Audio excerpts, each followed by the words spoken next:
pada kesempatan kali ini saya akan mencoba menyampaikan beberapa hal terkait tugas saya sebagai peserta dalam PPKG PJOK 2024.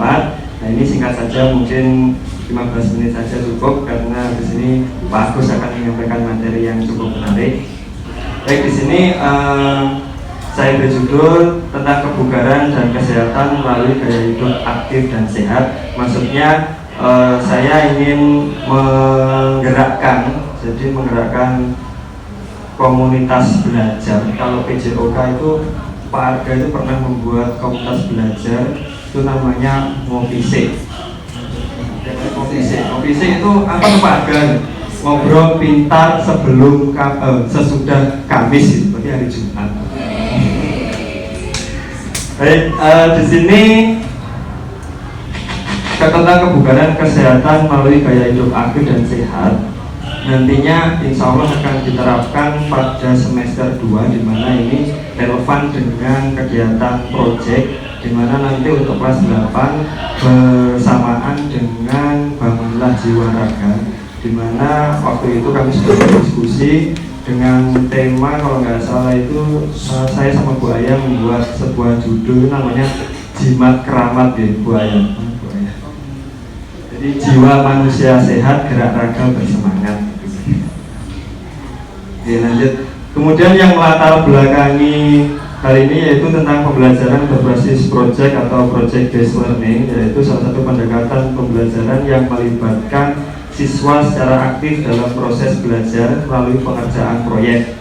Nah, kemudian dilanjut untuk komunitas belajar, yaitu pendekatan pembelajaran yang melibatkan sekelompok individu baik siswa atau guru, di mana nanti akan berkolaborasi dengan beberapa mapel lain selain PJOK. Nah, dari latar belakang yang telah dipaparkan, maka saya ingin merancang kebugaran dan kesehatan melalui gaya hidup aktif dan sehat dalam rangka pembelajaran berbasis proyek yang akan berkolaborasi dengan mata pelajaran lain. Jadi nanti intinya anak-anak kita bimbing untuk membuat sebuah produk, di mana produk ini berupa sesuatu yang bisa di-upload di media sosial dan bisa digandakan ataupun bisa sebagai rujukan untuk pembelajaran. Kemudian untuk tujuannya yaitu memfasilitasi pembelajaran yang berpusat pada peserta didik, yang meningkatkan minat dan kesadaran siswa terhadap gaya hidup aktif dan sehat, meningkatkan kolaborasi antara peserta didik karena nanti siswa akan berkelompok, kemudian sebagai sarana mempromosikan gaya hidup aktif dan sehat. Nanti produknya bisa berupa buku, video, ataupun yang lainnya. Kemudian untuk capaian yang diharapkan yaitu siswa dapat menghubungkan berbagai bidang ilmu atau konsep untuk menyelesaikan proyek. Siswa mampu memanfaatkan teknologi atau alat yang relevan untuk mendukung proyek. Siswa menunjukkan tanggung jawab terhadap tugas individu dan kelompok dalam menyelesaikan proyek. Siswa menghasilkan produk nyata seperti prototipe, laporan, video, atau karya seni yang memiliki nilai praktis. Baik, berikut struktur program dan mitra dalam komunitas belajar, yaitu yang pertama ada fasilitator, yaitu guru mapel kolaborasi. Di sini ini masih dalam perancangan di Bapak Ibu, jadi nanti mungkin bisa disampaikan masukan dan saran agar ini bisa berjalan dengan baik. Yaitu bahasa, di bahasa bisa bahasa Jawa, bahasa Inggris, bahasa Indonesia, kemudian seni budaya, BK, IPA, informatika. Jadi banyak guru yang menjadi kolaborasi atau fasilitator. Kemudian pesertanya yaitu peserta didik yang terlibat adalah kelas 8 SMP Negeri 8 Malang untuk koordinator program guru PJOK. Kemudian mitra ini bisa bermitra dengan individu profesional, mungkin alumni atau wali murid sebagai narasumber. Kemudian pelaksanaan kegiatan yaitu semester genap, nanti untuk waktunya bisa menyusul.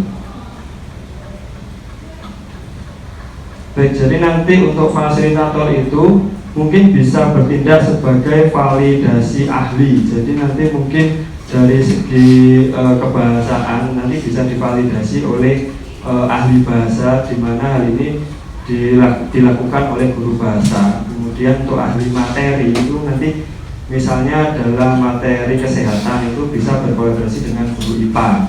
Kemudian untuk tentang kenakalan remaja itu juga masuk dalam materi PJOK, itu bisa berkolaborasi dengan guru BK. Dan mungkin senam, nanti senam poco-poco mungkin itu bisa berkolaborasi dengan seni budaya karena mengkolaborasikan antara gerak dasar olahraga dan juga tari. Kemudian nantinya untuk ahli media ini bisa guru informatika yang bisa memfasilitasi, dimana nanti mungkin kesesuaian gambar, mungkin kesesuaian bahasa dalam penguploadan atau yang lainnya itu bisa berkolaborasi dengan guru informatika. Lanjut tentang pernyataan tentang kapasitas yang dimiliki kelas atau sekolah, yaitu yang pertama adalah kapasitas fisik, ruang kelas, area olahraga, perpustakaan, laboratorium, bisa IPA, komputer, bahasa, seni, dan sebagainya. Kapasitas sumber daya manusia, yaitu tenaga pendidik atau guru. Kemudian kapasitas teknologi, yaitu proyektor atau LCD, komputer, dan akses internet. Kemudian untuk rencana evaluasi, yaitu sebelum proyek, yaitu menggunakan tes awal atau pre-test atau diskusi awal untuk menentukan siswa atau kelompok siswa itu ingin membuat materi apa. Jadi yang akan dikembangkan itu nanti produknya juga berbentuk apa. Kemudian selama proyek, nah ini observasi dan umpan balik rutin untuk memantau perkembangan produk siswa, di mana ini dilaksanakan oleh fasilitator atau guru mapel kolaborasi. Kemudian setelah proyek, penilaian akhir terhadap produk, presentasi, dan refleksi siswa. Kemudian kemungkinan tantangan yang akan dihadapi yaitu keterbatasan keterampilan siswa. Jadi tidak semua siswa itu mampu untuk menjadi model. Nah, biasanya mereka akan mengambil peran-peran tertentu untuk membuat produk ini. Bisa jadi ada yang menjadi modelnya, ada yang menjadi bagian editornya atau yang lain sebagainya. Kemudian ketimpangan kontribusi dalam tim. Nah, ini bagaimana nanti cara kita agar memfasilitasi peserta didik agar semuanya bisa bekerja sama dengan baik. Selanjutnya adalah manajemen waktu, di mana waktu ini harus diawasi, harus didampingi agar ketepatan waktu bisa terpenuhi.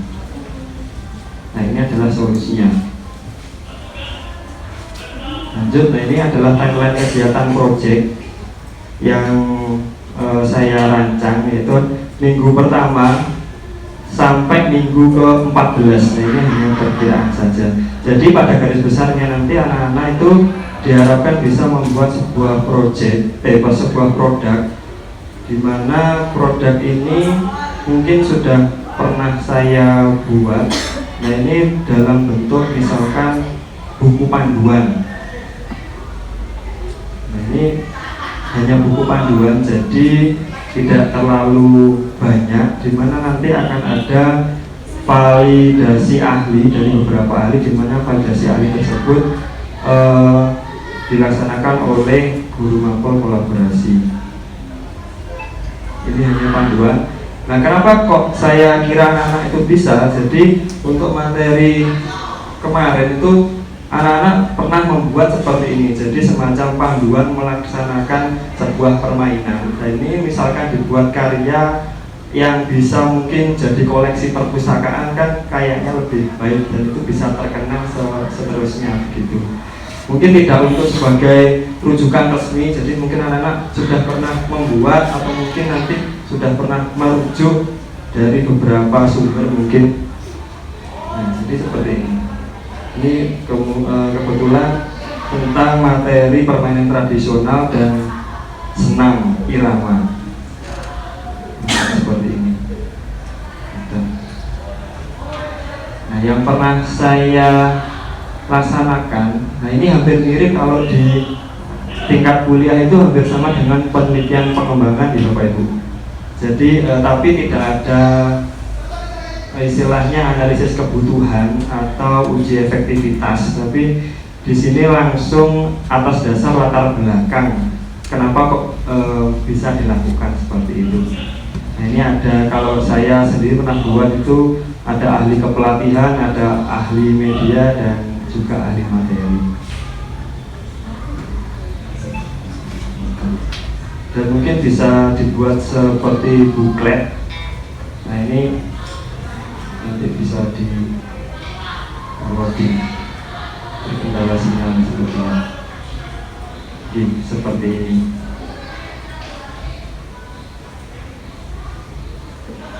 Baik, mungkin itu yang dapat saya sampaikan. Mungkin ada pertanyaan atau tanggapan dari Bapak Ibu, dipersilakan.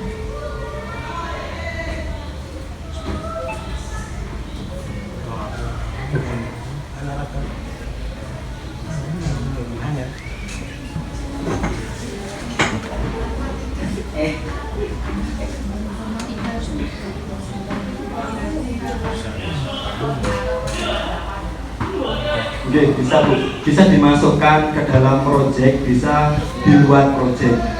Jadi tidak harus masuk di proyek P5, karena kalau masuk di proyek P5 itu nanti bisa jadi harus mengatur ulang yang sudah dirancang, ataupun lebih baik misalkan jika dikehendaki bisa di luar proyek.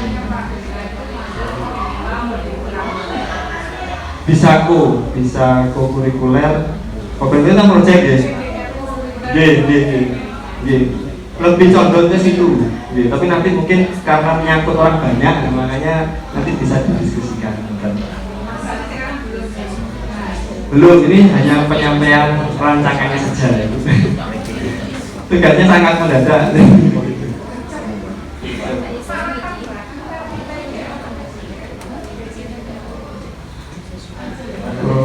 PBL ya harusnya.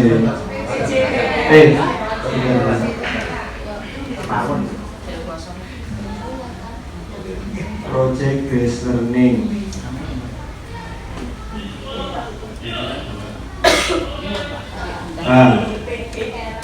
Kurang bagi ini Bu. Typo, kurang sih. Ya, mungkin terkait produknya itu kira-kira anak-anak keberatan apa lagi? Bukan deh, enteng nih.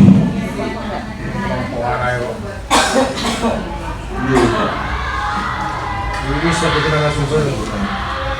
Wis narasumber. Ahli sumber. Nah ini mungkin nanti untuk validasi ahli. Jadi dalam pembimbingan anak-anak, nah itu nanti mungkin pertanyaannya seputar seperti ini. Jadi kalau ini di ahli medianya,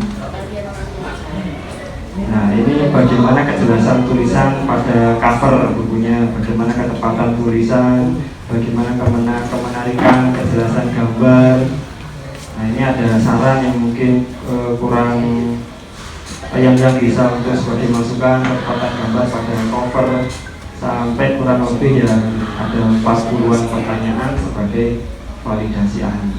50 deh.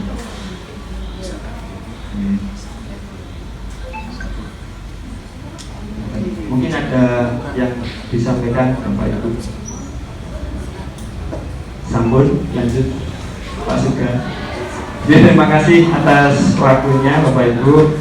Setelah ini dilanjutkan Pak Sugeng. Mohon maaf apabila ada kekurangan dari saya. Saya Heri. Wassalamualaikum warahmatullahi wabarakatuh.